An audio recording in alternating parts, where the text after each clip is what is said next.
Poser les jalons de l'identification des voyageurs afin de mieux sécuriser le transport aérien international.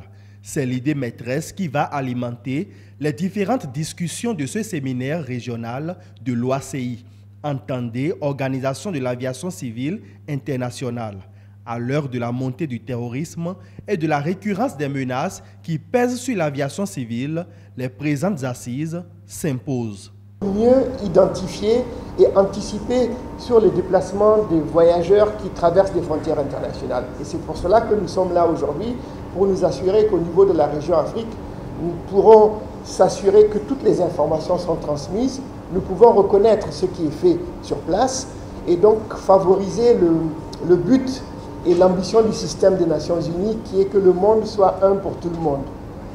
Le présent séminaire est une occasion qui nous est offerte de concevoir, de développer un mécanisme de renseignement préalable concernant les voyageurs, qui est une problématique qui nous tient à cœur à tous, et un système de sécurisation des frontières dans le prolongement des réalisations déjà accomplies par le Bénin dans la lutte contre le terrorisme et la criminalité transfrontalière. Le choix du Bénin pour abriter la rencontre n'est pas le fruit du hasard. C'est la beauté et la magie du Bénin qui a réussi à faire venir tout le monde ici en toute quiétude, en toute sérénité, sans demande de visa lourde, sans procédure pour accéder au Bénin. Et c'est une manière bien sûr de reconnaître les efforts qui ont été faits sous la direction du président de la République. Le Bénin fait partie des 7 pays africains qui sont au niveau mondial, puis donc qui participent à ce qu'on appelle le RCP, le répertoire des clés publiques, ou PKD, Public Key Directory en anglais, qui permet bien sûr d'avoir la signature des documents de voyage.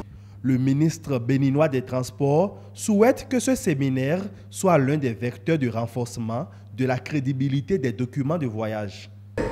Il est attendu de vos réflexions la définition de bonnes méthodes et pratiques pour la gestion de l'identité nationale, la conception et la production de documents de voyage lisibles à la machine conformes aux spécifications de l'OACI, l'émission et le contrôle de documents, les systèmes d'inspection et outils de contrôle aux frontières. Son collègue en charge du tourisme saisit l'occasion de ce rendez-vous international pour faire une annonce solennelle. À la suite de la mesure d'exemption des visas pour les détenteurs de passeports africains, à la suite de la mesure de e-visa pour les non-détenteurs de passeports africains, détenteurs de passeports d'autres pays, le Bénin va bientôt vous saisir pour vous demander de faciliter l'embarquement à tous les passagers à destination du Bénin, même s'ils ne présentent pas leur visa au poste d'embarquement. Une autre grand-messe du tourisme et du transport aérien est annoncée pour fin mars au Cap-Vert. Au menu, la liberté de mouvement et le développement des affaires.